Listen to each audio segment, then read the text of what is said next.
We're pushing aside those winter blues and staying on the sunny side of life with our top 5 feel-good songs. Coming your way now. Welcome, friends, to the 3324 podcast, premier destination in 2023 for your home for music and movie podcasting. 2023 is our year, Eric. This is our year. Yeah. I feel it in my bones. I think so. Starting off well. New Year's starting off very well. Yeah. You feel good. Yeah. You sound very excited. Bigger and better things on the way. You sound so ecstatic. The excitement is palpable in your voice. Well, just 3324.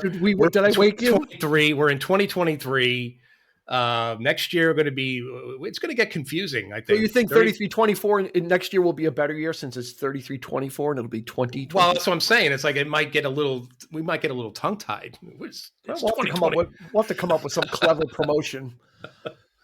3324 in 24, something like a presidential slogan or something like that. Maybe, but right now we're here and we're glad that you're here with us and joining us for the tongue-twisting fun that we bring to you each and every week, be it one of our favorite or movies or pieces of music or subjects that Eric and I connect to. We love chatting about it, and we love that you're here with us. Go check us out on social media. You want to chat some more? We're there. We'll talk. I'll talk to anybody. Yeah, that's true. You will, as long as you're pleasant. Just be pleasant. That's okay. No, hit us up on the socials. It's a lot of fun. Yeah, we're always looking for encouraging comments, conversation, whatever you want to put on there. We're game. So it's all good stuff. And then if you hit us up there. And if you're watching us on YouTube, go ahead and hit the subscribe button, hit the like button, leave a comment there as well. This is a perfect episode to engage in. What are some of your top 5 or what are just some of your feel good songs? We haven't done a top 5 in a while. We have not. We kind of forgot. It was a mainstay. It was a mainstay of our game plan was to do top 5s one a month, and we were pretty on top. We were pretty on top of it, and then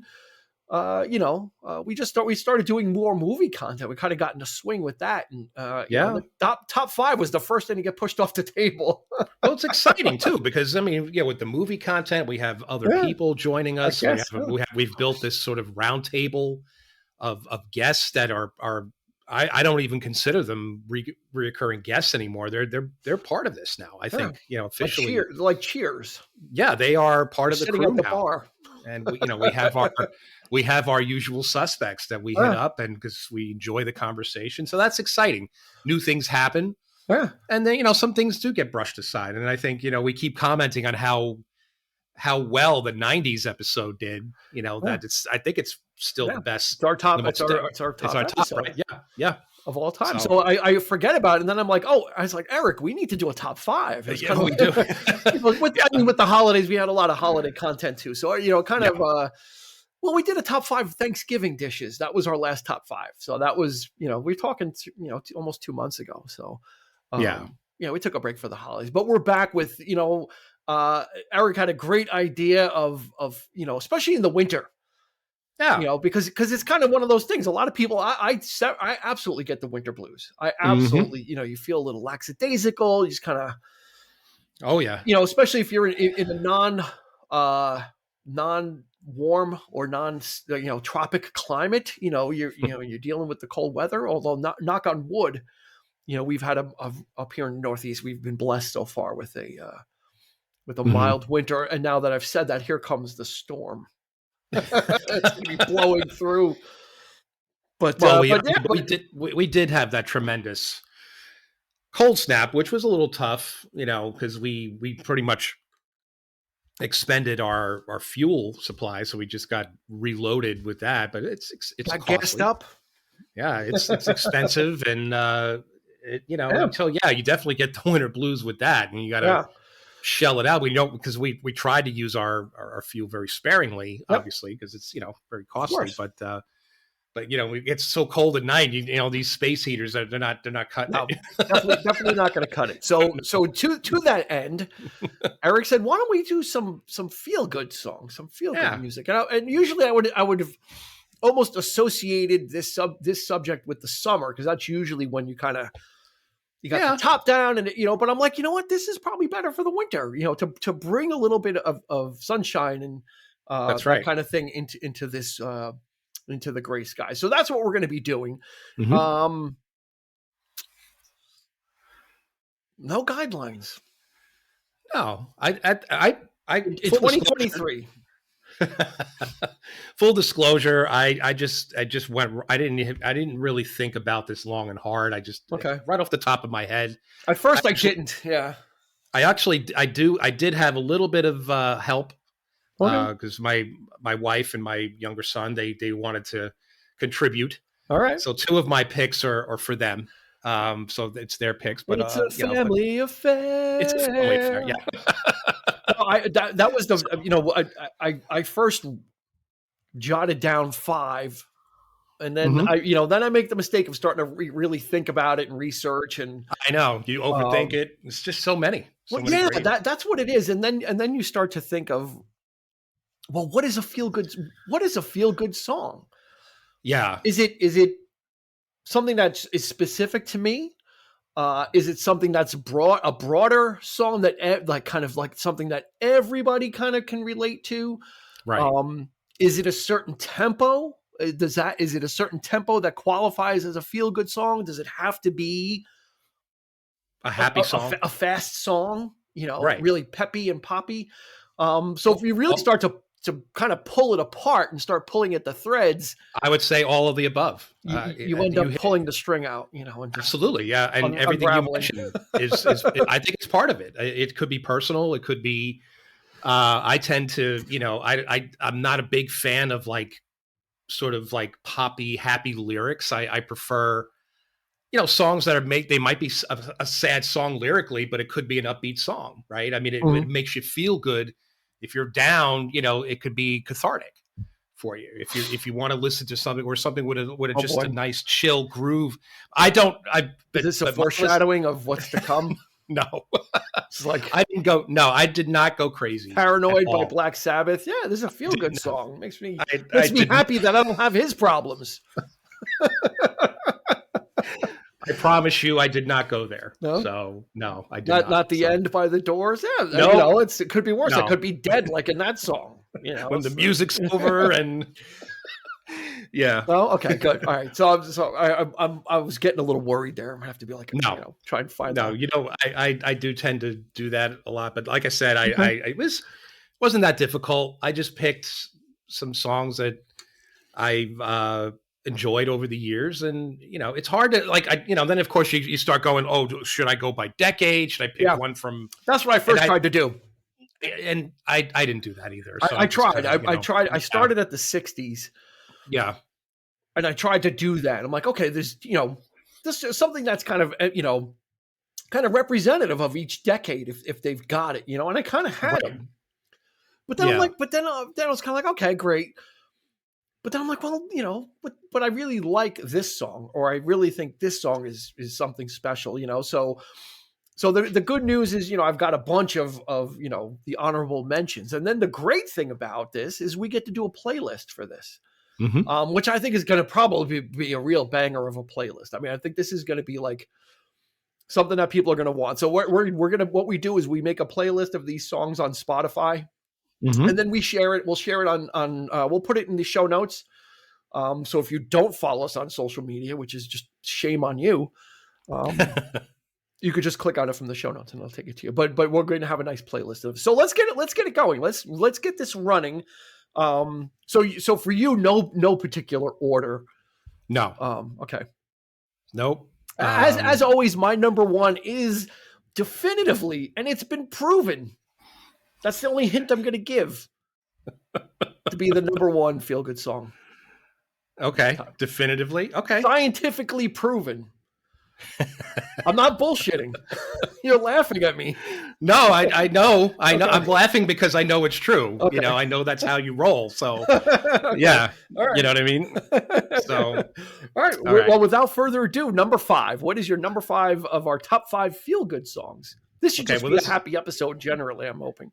Well, this is for my son Jacob, and he's going meta with this thing because it's just right in the title, and you probably can guess, it's "Feel Good Inc." by Gorillaz, Feel Good, which is a really catchy song. It's amazing. I love the beat. I just love it. It's just so kitschy. Yep.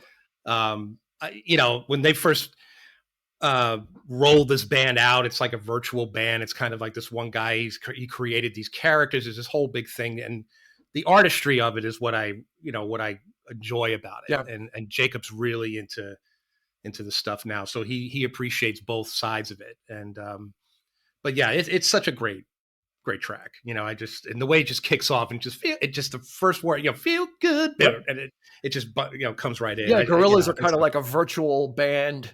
Yeah, they're almost like a modern day Archies. True. Because they don't really they're the brainchild of a person, but the band is cartoon characters. There's even they came out with a really cool action, not action figures, but figures of them a couple of years ago. Yeah. The art is kind of like, I don't know who did the art, but it's very iconic. The caricatures and the drawings of the group Gorillaz with a Z, Gorillaz. Yeah, so it is a collaborative effort. You have the one guy who's basically just a producer, arranger, songwriter, and then he collaborates with like guests. He brings in like rap stars and people like that to kind of make it lively. So there's a lot. Every album has like a guest star on it, and it's just fun. It's got elements of rap in it. Yeah. Mm-hmm. Then it's got that kind of break in the middle where it's kind of like I don't know what the lyrics. It's kind of trip hoppy. It's like it gets a little spacey with the out there, and then it just comes right back in with the rap portion of it, and then the beat. It's just that repeating riff. Feel good, and it's just kind of it's just kind of like it's just there, and the idea that these characters are the band that they're playing. Yep. Like when you hear that bass, it's that character playing bass, and I forget the name. Yeah, he's like a big, like the bass player's like this really big kind of guy cartoon character, and but the cool thing is that with each, they've been around for a while, so they actually made these characters grow up. Like the girl in the band was like, she started out as like a teenager. Now she's a grown woman.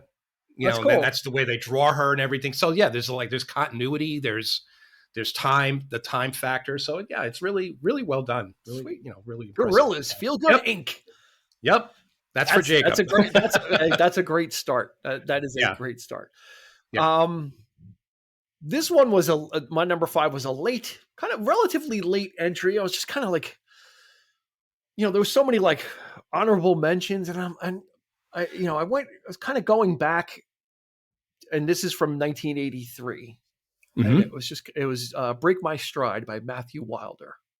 Oh, nice. And it hit number 5, released in October of 1983. And it's not particularly like a favorite song of mine, but it's one of those songs I remember when it came out. Everybody was singing this song. It was just kind of a really infectious 80s pop anthem type song, that kind of is just a really simple song, and it's just a really upbeat message. Uh-huh. The guy's vocal, Matthew Wilder, is kind of really high, kind of on the higher register. Almost kind of almost like a goofy vocal. But it's just it's just so positive. It's just so happy, the song, that you can't, ain't nothing going to break my stride. Nothing's going to slow me down. Nope. It's like, okay, that's a message for everybody. Yeah. Sure. and it's got its feet firmly planted in the 80s because it's synth heavy. It's got all those it's got all those trappings of a typical 80s synth pop, but I think I think the message is something that endures, right? It's kind of like that's that I think that this one might be the most representative on my list of really what a feel good song is, that like, kind of like everybody that everybody can relate to. Kind of, yeah. It's kind of like that song, like if they play it at a wedding or they play it at a party, you know, everybody's kind of dancing to it and enjoying. You know, even you know, the non-dancers like me or whatever can kind of tap their feet to it, as it were. But yeah. So and it's funny, Matthew Wilder, one hit wonder, but not really. He went on to write a lot of music and produce. He did some production work for No Doubt. Did a lot of songwriting. He actually wrote a lot of the music for Disney's Mulan, the animated film. Wow. He wrote a lot of that music. That's cool. He did wrote a lot of that music. So he kind of went behind the scenes. You know, a lot of production work in the 90s and the 2000s. But this was his one hit wonder, and it hit number 5. And again, sometimes if you have that one hit and it's just the right thing at the right time, it can be something that's enduring, you know, and it can kind of literally live forever. And Break My Stride is one of those. So that's my number 5. Great start for you, my friend.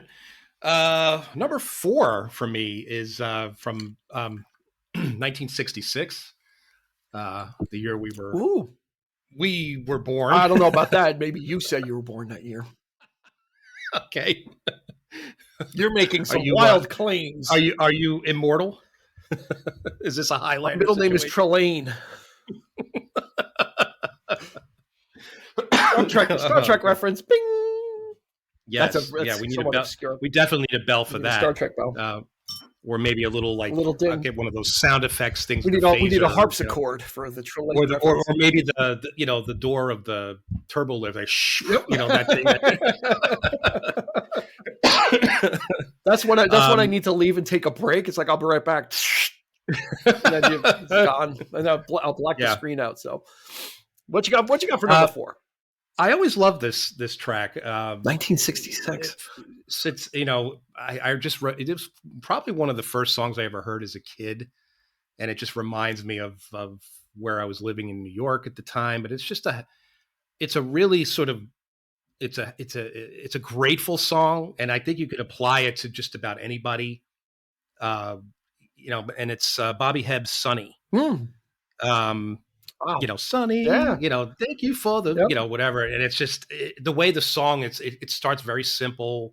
And then that you know, that you got those background singers, they come in and they enhance that. And then, you know, he finally, by the end of the song, his voice just sort of crescendos into this nice, like it gets louder and louder. And I love songs like that. And it just, like I said, you could apply it to pretty much any gender or any, you know, anybody that you're thankful for, or somebody in your life that might have helped you out at a difficult time, or maybe just your spouse or whoever. I think you could apply it to any, you know. So it was such a positive song, you know, because because he's thanking, you know, like he's just and it sounds genuine. It's like he sounds grateful, you know, the way he sings it is very emotive, and I love that. You know? I think we could have just stayed in the 60s and had a whole show.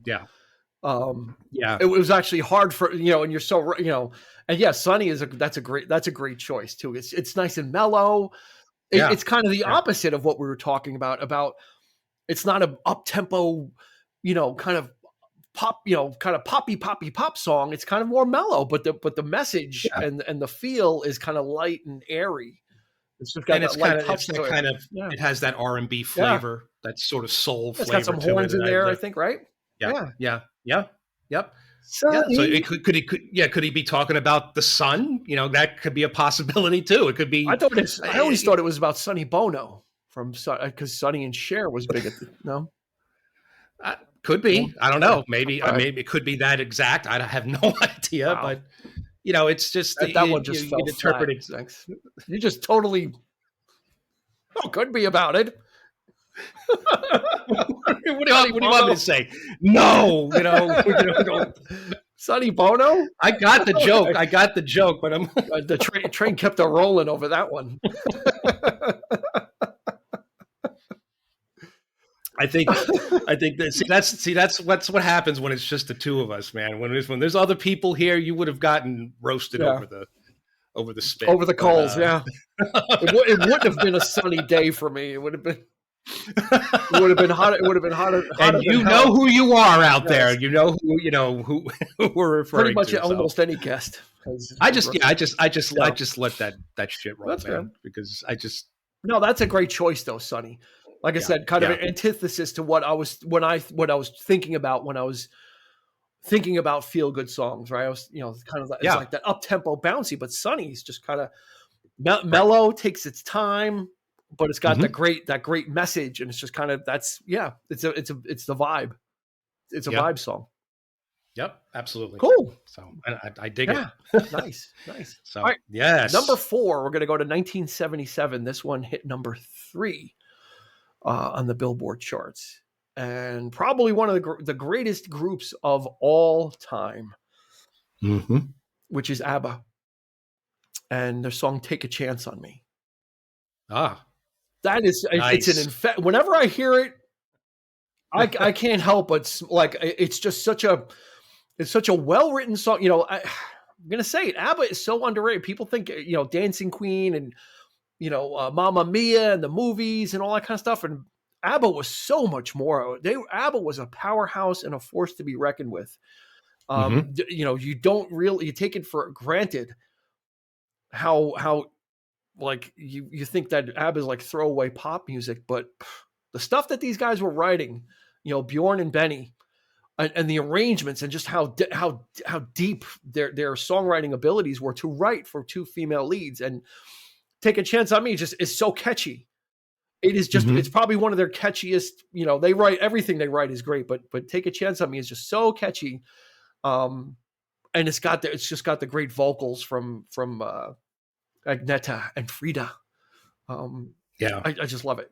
I could listen to that song, like that one. I'll put it on and then I'll listen to it again, like right after, because it's just from the arrangement, from the music in the back, and that's the great thing about ABBA is those guys are composers.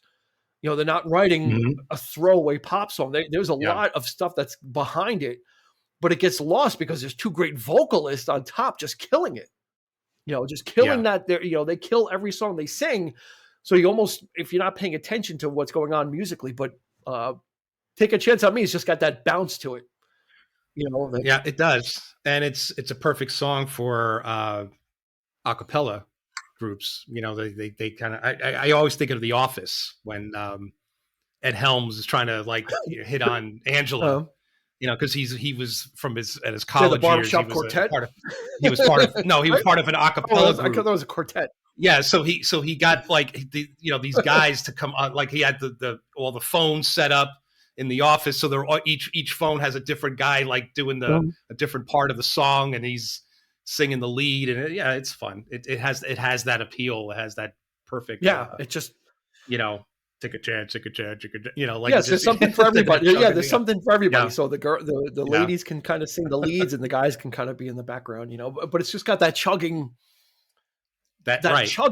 chugging kind of rhythm to it, And from what I read, Bjorn Ulvaeus, who is one of the co-writers, he's one of the B's in ABBA, was a runner, and he got while he was running, he got that take a chance, take a chance, like that kind of, he got that low like rhythm while he was running, and then brought it back and wrote a song around it. So it's kind of, it's an earworm, and it makes you feel good. Everything pretty much ABBA does makes you feel good, but that's my number 4 is Take a Chance on Me. This is going to be some playlist, I'll tell you that much. I'll tell you what. All right. Okay. So here, number 3, the midpoint. Yep. It's an instrumental. Interesting. Instrumental theme from SWAT. I had theme from SWAT. Hey, you know what? When I was a kid, man, that was, used to run down the street pretending I was driving the SWAT van and like, he's on a skateboard or whatever, Yeah, but I'm gonna go with this song. I've always loved this rendition of it.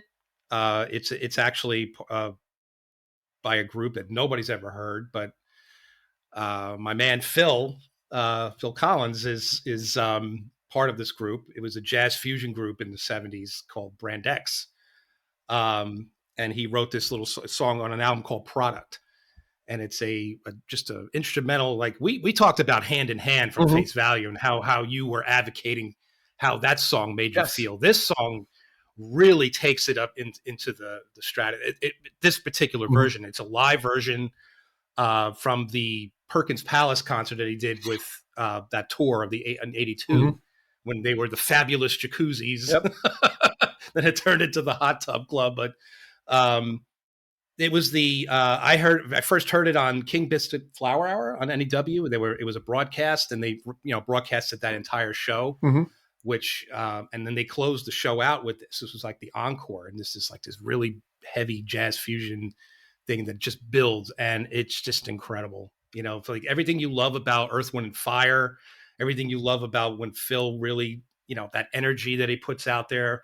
He's behind the kit with Chester Thompson, and him are going at it.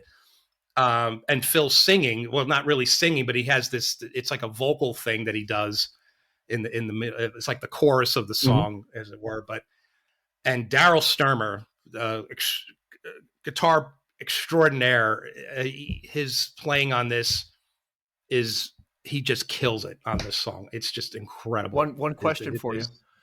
Yeah. You're going to tell us the name of the song? And the song is called. I thought you forgot.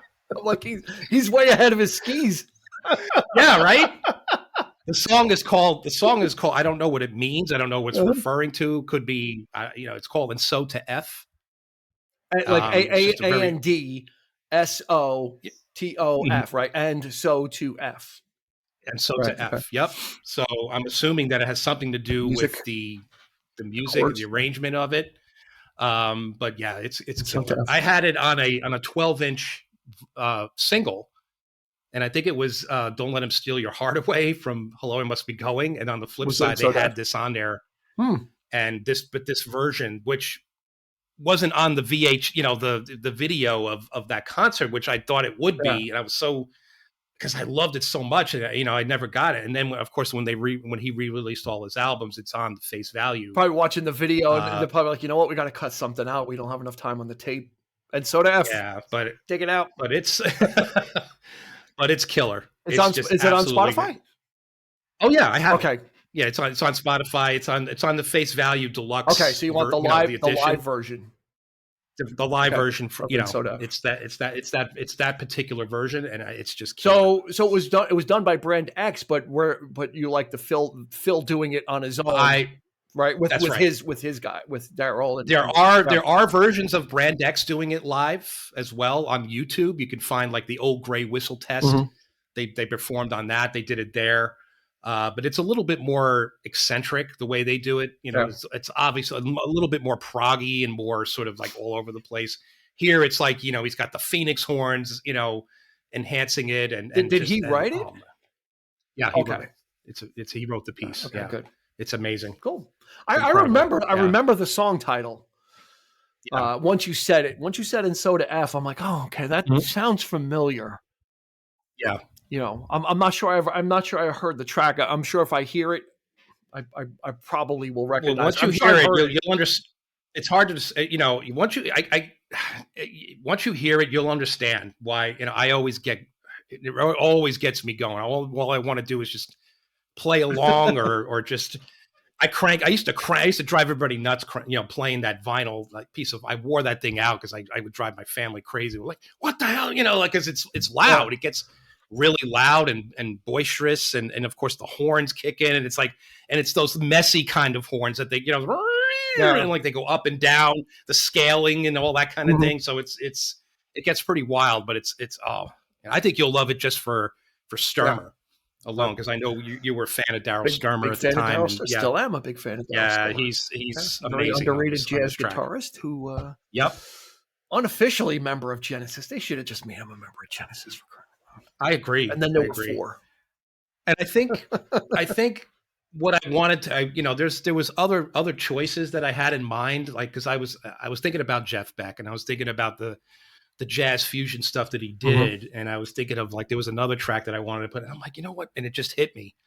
And And Soda F. Oh, and Soda F. Finally, I get to put that out there on a playlist of some sort. Got the right subject. Yeah, it's great. Yeah, this was the perfect opportunity for that. So yeah, awesome. So I think you're going to have the distinction, unless you've got another one, of having the only instrumental on the list.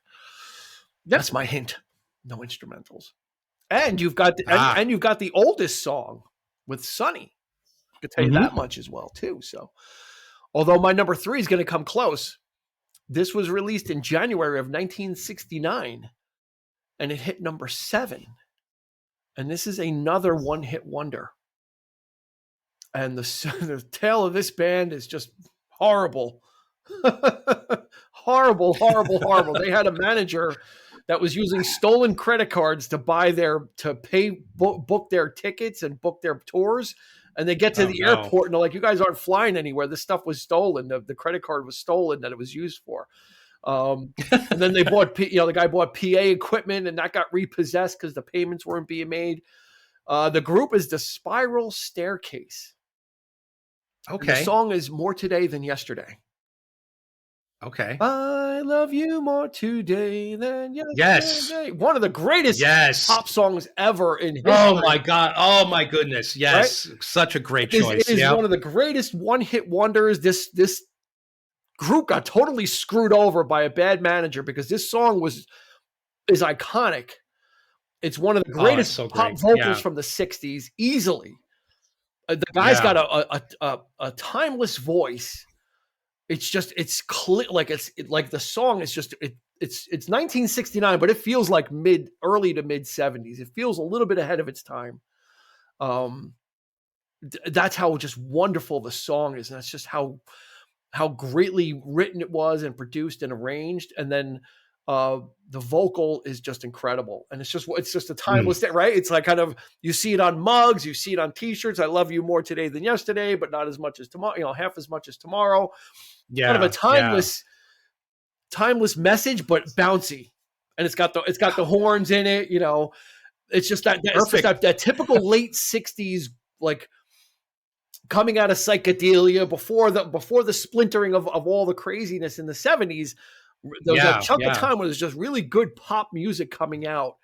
And Spiral Staircase, not spelled S-T-A-I, not S-T-A-I-R, not like stairs, but stare like staring at somebody, S-T-A-R-E.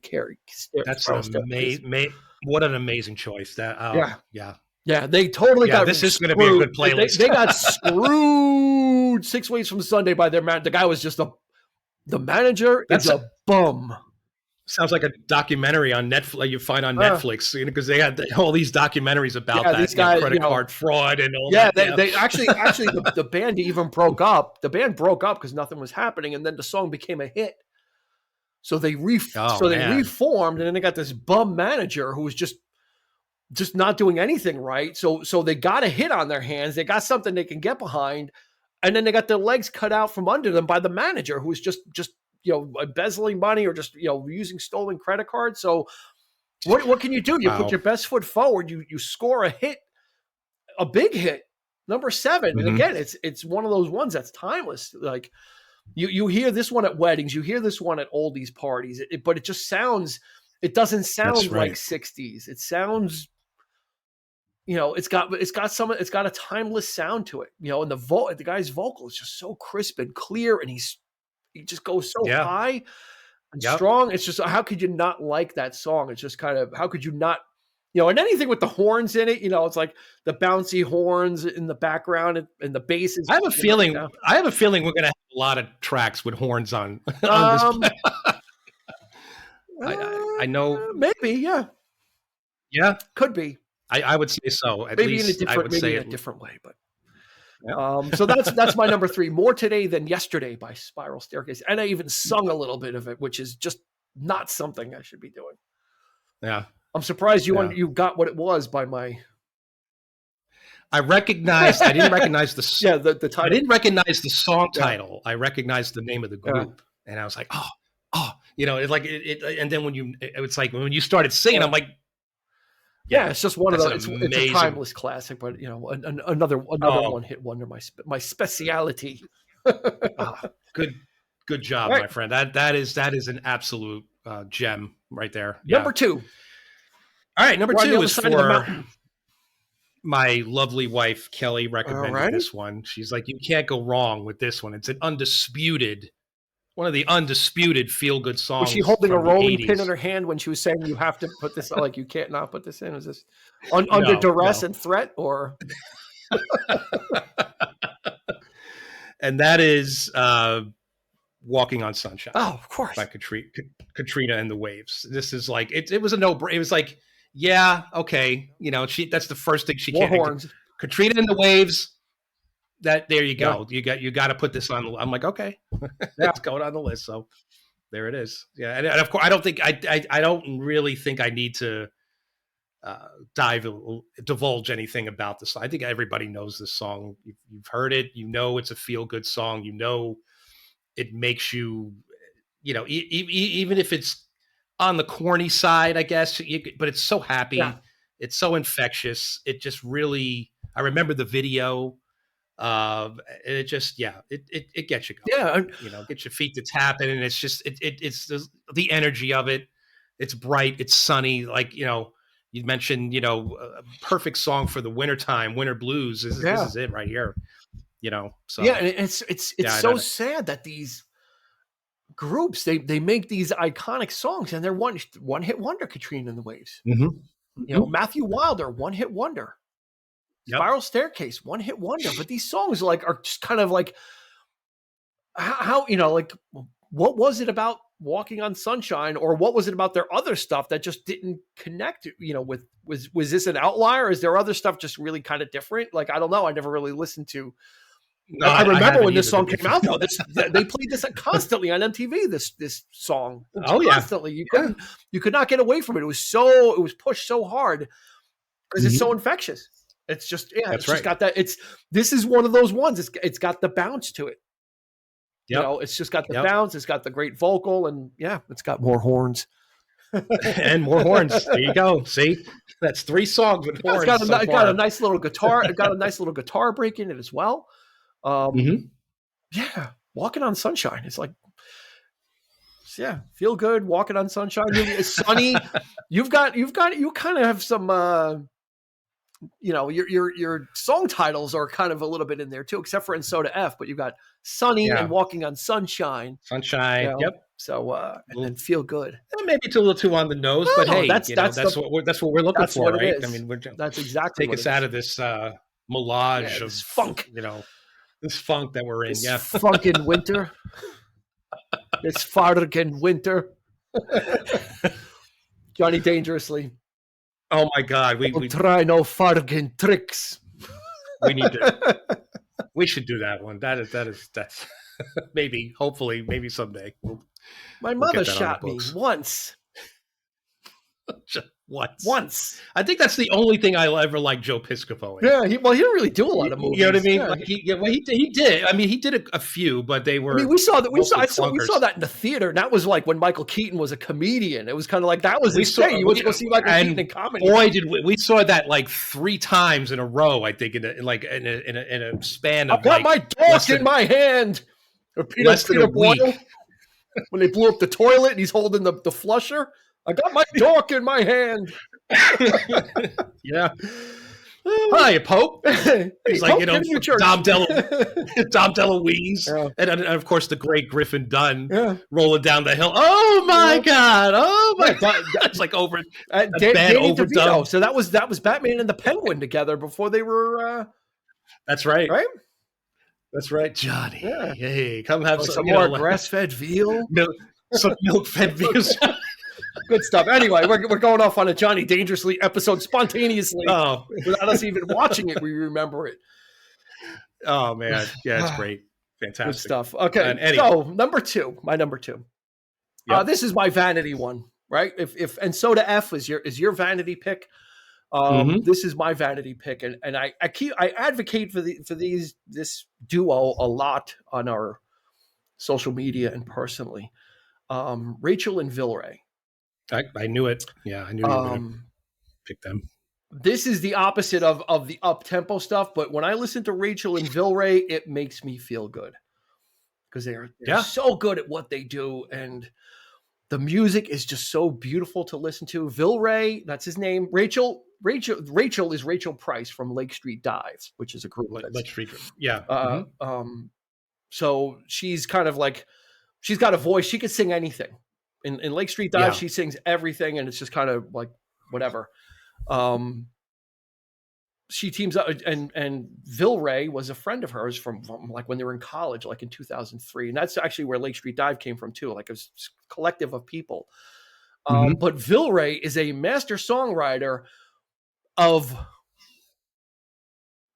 30s and 40s style jazz standards, down to the terminology that they would use in those types of songs. That's why when I first heard Rachel and Vilray, they're just doing covers.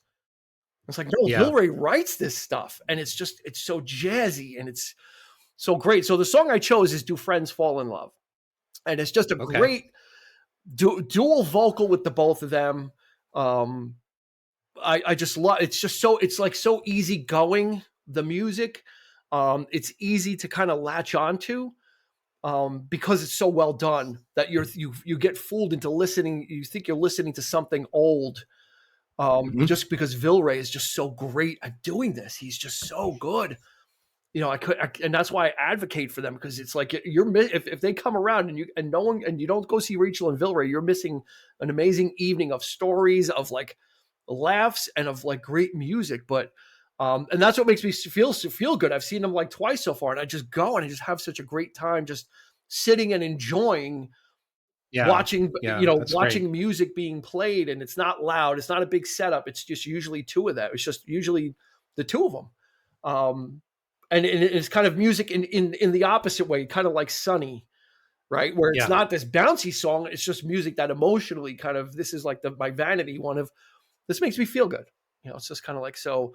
And they just came out with a new album last week, which I'm waiting for the vinyl in the mail, and I'm supposed to get like a signed thing from them, but I should have had it. Right. That's bothering me. Like if you pre-order a vinyl, usually they ship it like a couple days before, so you have it. That you have it on the release. I want to listen to it, but I don't want to go listen to it on Spotify. I want to rip open the vinyl. So. That's right. But this is from their first album called Rachel and Vilray. So this is called "Do Friends Fall in Love," and it's just a beautiful song.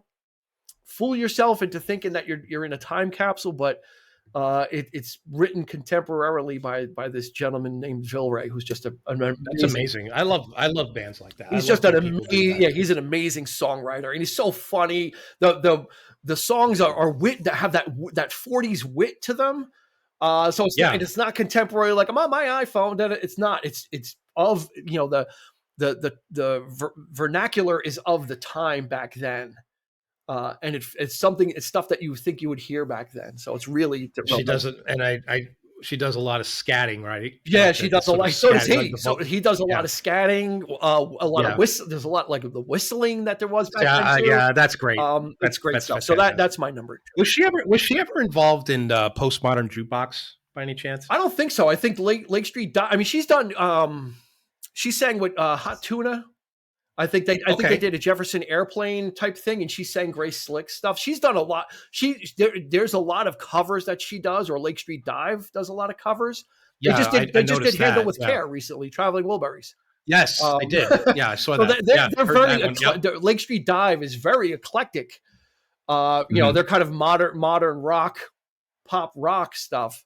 But Rachel, she could just sing anything. She really is a very underrated. If you've never heard her sing, God, she's incredible. And to see her live, just standing right in front of you singing, go see Rachel and Vilray. She's if they come around. So that's my number 2.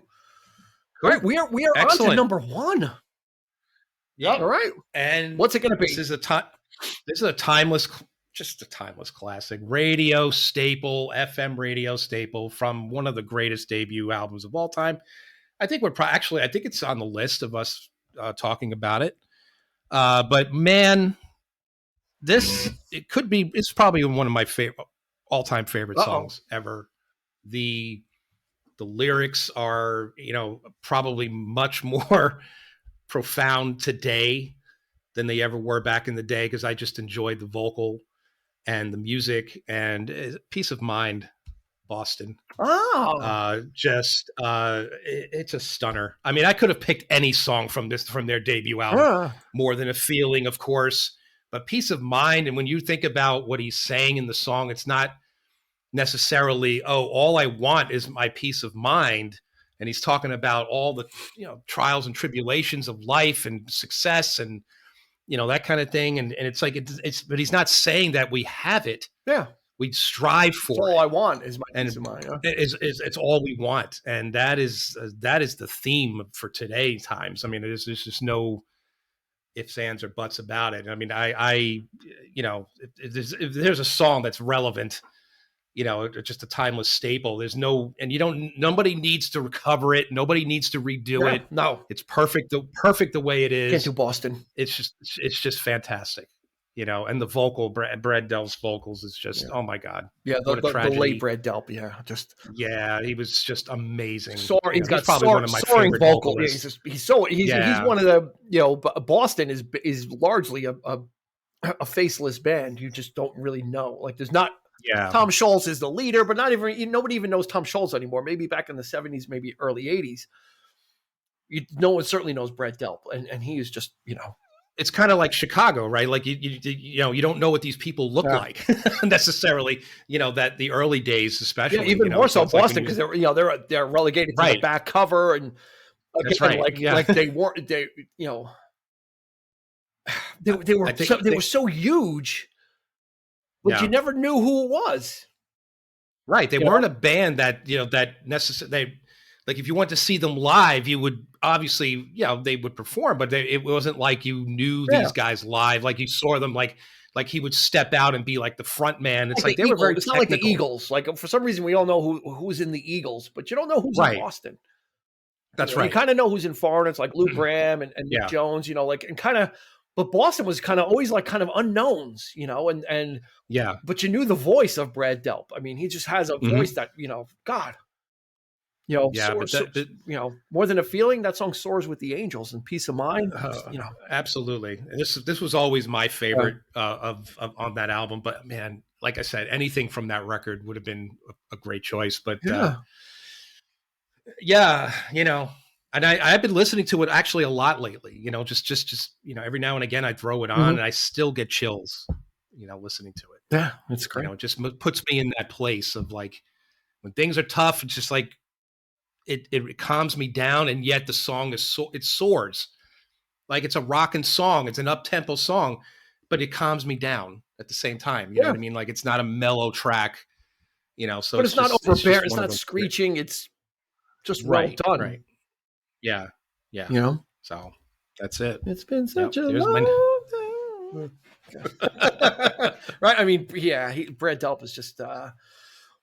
If he was better known, he would be like in the top 5 vocalists. And Boston wasn't really that prolific either. They kind of put out their first 2 albums like right on top of each other, which were had Don't Look Back and all that stuff. Then there was a while. Then that other one came out like with Amanda on it. It was called Third Stage or whatever. But that was like in the that was like way like you almost forgot about them. It was like, oh, the Boston and who wants to hear that? And they did have a kind of second coming with that. But then it kind of, then they kind of dropped off again. Our good friend Dwight Burke was a huge. He was probably their biggest fan, and it's like I remember him waiting for that third album. He was so excited. When it's like, oh, it's a brand new Boston's coming out. And he was like, I'd never seen him get that excited about anything, and he was, I don't know if it met his expectations, but I mean, it did really well. Surprisingly, that's the thing is you think, oh, okay, a relic from the 70s. They're trying to pull it back. You were seeing that throughout the whole 80s. All these groups like the Animals and the Hollies, all these groups trying to like regroup and be relevant in the 80s. So it's kind of like, okay, here's another one. But no, that song Amanda just kind of took off and was like a big hit for them. So Peace of Mind by Boston from their debut album. Mm-hmm. Okay. That's it. That's my number 1. My number 1, like I said in the beginning, scientifically proven to be the happiest song of all time.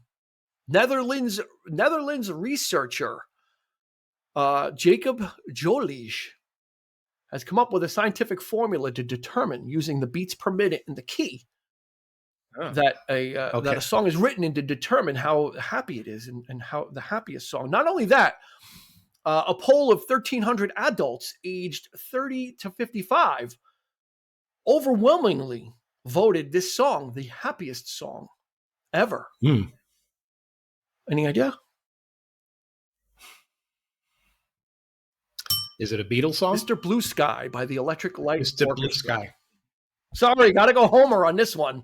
You can't lie with the. I'm not to say, there's scientific. It's scientifically. Hey, proven. I'm not. I will link it. The article in the show notes if you think I'm bullshitting. This is not a bit. It was scientifically proven, and the poll and polls are people have been polled about this. It is the happiest song. Has been determined based on its beats per minute, which is 180, and the key that it is written in, which is F major, I believe.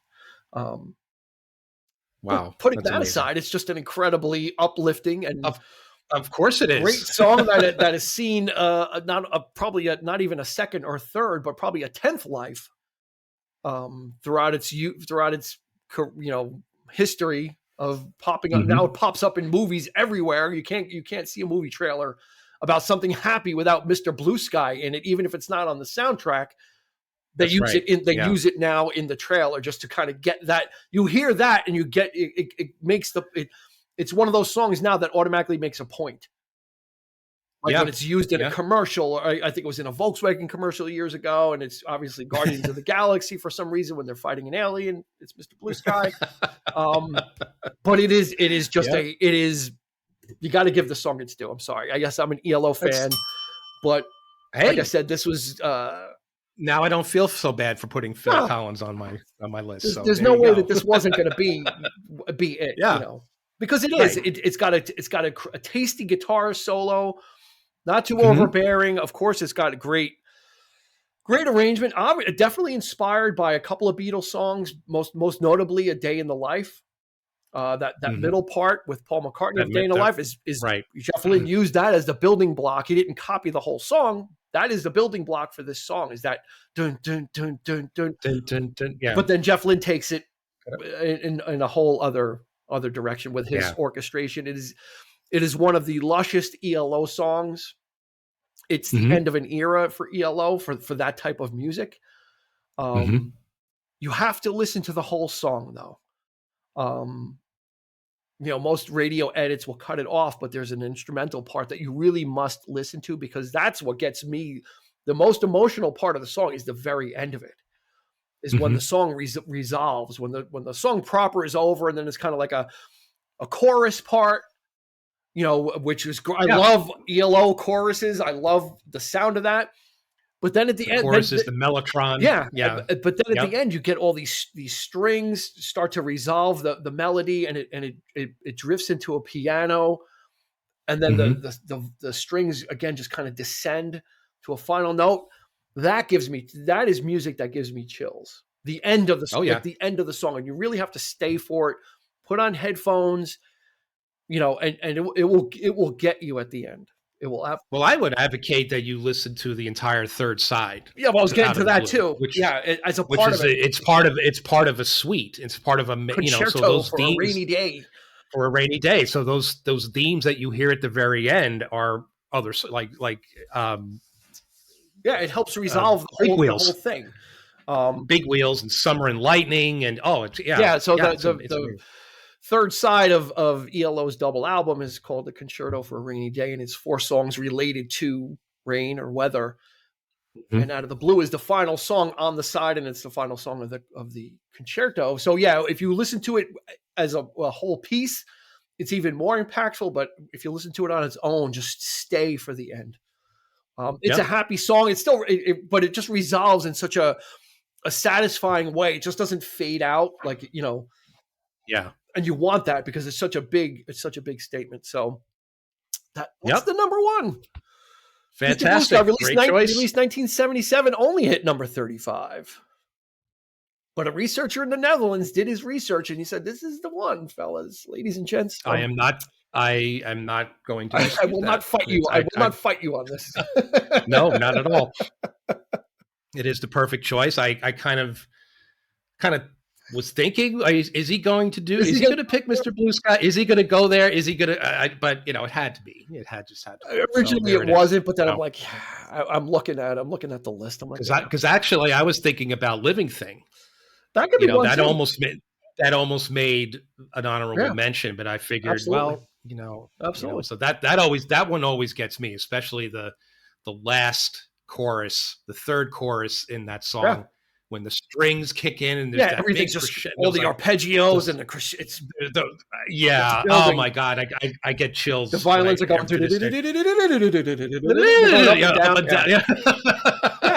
we crazy. Know we could go on this. We could talk about this for hours. I mean, that's just episode 30, a new world record. I believe it was episode 30. Yeah. All right. So you mentioned honorable mentions. This is going to be a playlist. So you heard it before, but if you're just joining us for some reason, I don't know how you would be in the middle, but we're towards the end. But this is all going to be on a playlist. Even the honorable mentions, we're going to put on the playlist. So this is going to be a really nice thing to put on if you're feeling the winter blues, or you just want some, or even in the summer you want some just fun stuff to put on. This is going to be a perennial. It's going to be a great playlist. So what do you got? What do you got for an honorable mention? For my first honorable mention, how many do we want to do? I have 3. Fine. Actually 4. I got more than that, so we'll go with those. I actually have 4. Right. But the first one is Sailing. Christopher Cross. Nice. Beautiful. Mellow. I mean, mellow, beautiful song. Has apparently a dark origin to the song. Apparently it's about, Robert him Shaw escaping. And No, it's apparently about him, I guess, when he was a child, he was abused. Huh. So the song is a sort of, escape. Escape. Yeah. It's a cathartic thing. Okay. And it's a beautiful song. Sorry, just that guitar riff alone gets you. It's hypnotic. It's throughout the song.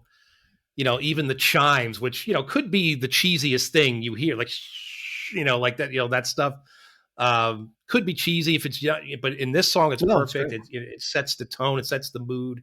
You really feel like you're on a boat, sailing out there, and it's just it's another mood song. setter. Yeah. That's another mood setting song for you. Yeah. Yep. Cool. Yep. This one has been on. This was on the honorable mention the whole time, and it was the first honorable mention I wrote down. Even though the top 5 changed, Heart and Soul by Huey Lewis never left the honorable mentions. Wow, there you go. Right? It's just one of those songs that kind of like it's just such a great, again, it's just got such a great beat to it. It's just got such a nice feel to it. It's maybe it's evocative, maybe it's a sentimental favor to it. That song really evokes a certain time period. Yeah. So Heart and Soul by Huey Lewis and the News was kind of like it was always on the outs. It was always ever going to be on the outskirts, but it was always going to be an honorable mention. But it's definitely there. So what else you got? Scrolling through. Another horn. Just another sort of jazzy, at least this version of it anyway. Actually, I think all the versions have horns in it, but there's different tempos to the song. But it's Grazing in the Grass. Friends of Distinction. Their version, they wrote lyrics to it. I think the original version was Hugh Masekela, and it's sort of a Latin rhythm to it, and it's like a little. Grazing in the Grass is great.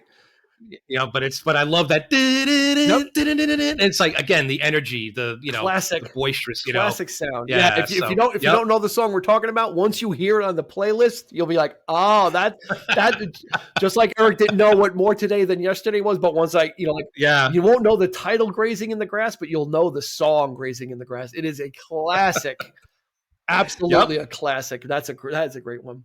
I went back to the 60s as well. for another. These were guys who were a 2-hit wonder, but they changed vocalists. The Foundations, "Build Me Up, Buttercup." How can you go? Okay. You can't go wrong with "Build Me Up, Buttercup." That's a song that everybody can sing along to. It's just one of those fun. "Build Me Up, Buttercup" is just a fun, summery. Yeah, there's like nothing, like you can't be in a bad mood when you're listening to a song called "Build Me Up, Buttercup." Right? It's just kind of like, it's kind of like one of those songs. It's a great. That's what great pop music did. And that might even be bubblegummy. That might fall into bubblegum pop, but. What are we thinking of? With the word buttercup. Oh, this is your buttercup. Buttercup. Come, buddy. Come back to old Buttercup. Come back, buddy. Buddy. Come back to old Buttercup. She's never gonna change. She's gonna be the same old way, Alice. And Norton's going, "Oh, God, you Buttercup." Will you shut up? Great. Honeymooners, as we are referring to the Honeymooners classic episode, of course, with the record, mother-in-law, Alice, the mother-in-law, and Blabbermouth, and but the fact that she calls him Buttercup kills me. It kills me, Anyway, so what else you got? So that's our second. Those are two. So right now you're getting 10. Right now there's 14 songs on the playlist, which is incredible. We're not stopping. We're going to keep going. What else you got? So this is another one from the 90s, and I guess this one I kind of dedicate. She didn't pick it, but I'm gonna, because this is one of those one-hit wonder type albums. Mm-hmm. It's the Cardigans, "Love Fool," which was, to me, they always reminded me a little bit of like ABBA, mm-hmm. I guess in a way, because of because they're Norwegian or so, but they had that sort of quirky feel to their songs. Yeah. And I just, this song it's just a danceable tune. It's a nice tune. One. I love her vocal on it. It's light, it's poppy. It's just pleasant. I really dig that song. I liked actually the whole album. First Band in the Moon mm-hmm. is the name of the album. There's a song on there called "Happy Meal 2," which is this kind of eerie thing that Kelly actually, she had made a playlist for me like way back in the day. She put this song on the playlist. It was like, it's, the first meeting, dinner, and, I'm taking a bath and my bubble bath. It's just this weird, you get this imagery in your head. If, you see I don't know her name. I'm sorry. But if you saw her face, you could definitely see this imagery. Like you could see her taking of the lead singer, mm-hmm. like doing these things as she's describing. And, it's just a fun. Yeah, "Love Fool's a great song. That's a great. I can go 90s. I can go 90s. Yeah. You want the 90s? I think it's the 90s. I want the 90s. Yeah, let's do it. Yeah. Let's see. Are we doing 2 more or 1 more? Right. I got 1 more. So we got 4. So we can do 2 more. Okay. So I'm going to go with "One Week" by Bare Naked Ladies. That's just a jumpy, fun. Try and rap if you can lyrics. Any any lyric that can say, like Harrison Ford, "I'm frantic," based on, because he was in the movie, like Sting, "I'm tantric," because he was into the tantric sex. Very clever, like a song is that clever, while they're rapping the lyrics, and it's so bouncy, and I used to play the shit out of that song when it came out. Much better than "We Didn't Start the Fire" by Billy Joel. Yeah, it's different. They do that. They put that stuff in there, that whatever. Yeah, X-Files. Whatever was hip at the time. Yeah. But in a sort of pop cultural like kind of way, and I think it's just, to me, "One Week" is just so smartly done. But they were great. They were a very underrated band. I feel that they had a lot of great stuff. I love their first album, Gordon, which was amazing. Yeah. So that's another great. That was always when that came out. That was always on. All right, 1 more each. What do you got? All right, this one I actually, in all honesty, I didn't even get a chance to listen to, because it just came like right at the last minute, and I was bringing my oldest son Zach home from work, and I said, "Give me a feel good song real quick." And he goes, well, I have to go with like the emo kind of stuff that I loved in the 90s, Fall Out Boy. And it's Sugar We're Going Down. Yeah. Yep. So I think I know it. I know but I'd have to, but that's one of his favorites. So he loves that, he goes, yeah, it's really catchy. Yeah, Fall Out Boy was huge. So, they were gigantic in the late 90s, early 2000s. Like Fall Out Boy was just like, it was everything. What was the bass player's name? He wasn't even the singer. And Pete, it was like Pete something. And he was like the pinup guy. Like he was like, like everyone loved him, but he was like the bass player. He wasn't even, I was like, because when I finally heard the band and saw him, I'm like, wait, he doesn't sing? The other guy looks like a schlub, like kind of like, wearing a hat. And I was like, okay. This guy, the sex symbol is like the bass player, but he wasn't like the lead singer. Yeah. Pete, I can't remember Pete something, but kind of like John Taylor from Duran Duran. Well, everybody in Duran Duran was a sex symbol, basically. Nick Rhodes behind the keyboard, with the makeup on. They all were. That was like pick your sex symbols, like the Beatles. But that's definitely my son Zach's era. Yeah, System of a Down, bands like that, like just those kinds, But that was his pick. He was like, he didn't even hesitate. He's like, oh. Fall Out Boy, easy. That's great. He doesn't labor over it like we do. We're sitting here, I'm sitting here sweating like I'm taking the SATs.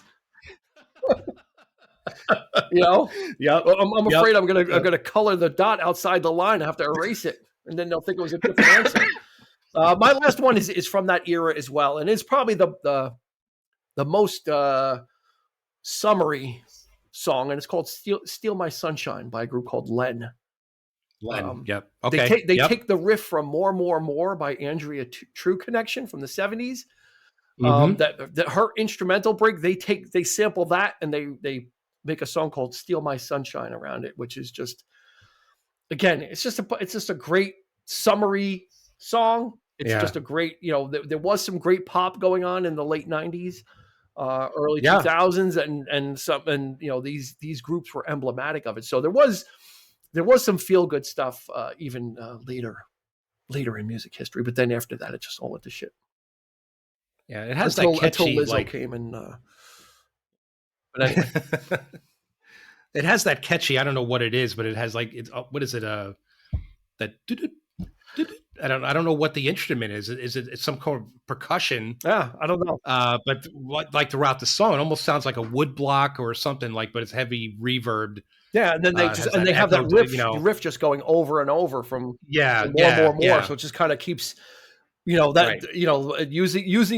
the right riff and using it in the right way is everything. If you're gonna do that, it's like finding it and using it the right way. And for "Steal My Sunshine," it kind of it's done right. So that's gonna be what 18. It's gonna be an 18 song playlist. So that won't fit on vinyl. That would have to be a CD burn. So. But that's. I think it's a good one. Yeah, this is gonna be a great one. And yes, for proof, I will link the article, the scientific proof from this Norwegian scientist of how he determined it through science, pure science, as Spock would say, or pure energy, he would say. Pure energy, pure energy. But we're gonna leave it there and. Hopefully you'll find, hopefully you'll enjoy these songs, but hit us up on social media and let us know. What else? If you want us to add something to the playlist, throw it on. We'll add it to the playlist. We'll crowdsource this playlist. So hit us up on YouTube if you're watching this. Hit us up on obviously Facebook or Instagram also, and let us know. Give us a song to add to the playlist, and you can make this playlist your own. You can say, yeah, I helped contribute to this playlist. So we'd love to hear it. Feel good songs though, not, dark and dour. Yeah, right. No, exactly. No 80 Winehouse, unfortunately. But, right. But that's gonna do it, angst. Right? Yeah, no angst, no Nirvana, none of that. Leave it. That'll be a different show. But that's gonna do it for this episode of the 3324 podcast. Like I said earlier, you can check us out on Instagram and Facebook, and of course YouTube. We've got our episodes up there, so you could find us. We're not hard to find. We're not hiding. So for Eric. This has been Dean. We will catch you on the flip side.